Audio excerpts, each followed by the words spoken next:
আমি একটা মানুষকে অসম্ভব ভালোবাসি, কিন্তু আফসোস সেই মানুষটা সেটা বুঝেই না।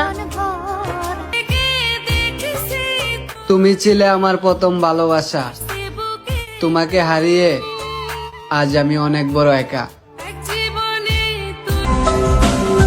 একটা মেয়েই জানে প্রিয় মানুষ ছাড়া অন্য কাউকে বিয়ে করাটা কতটা কষ্টের।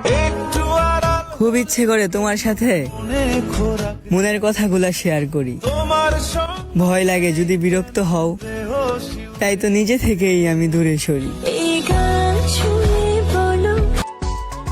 দরকার নেই যে আমি তোমার জীবনে আবারও ফিরে আসবো আমার জান। এবার আমি তোমার জীবন থেকে সারা জীবনের জন্য সরে যাব। অন্তর তো সে কবে মরে গেছে, এখন শুধু দেহ মরা বাকি। আমি আগে থেকেই ভাঙাচুরা মানুষ, আমারে ভাঙলে তুমি পাইবা কি?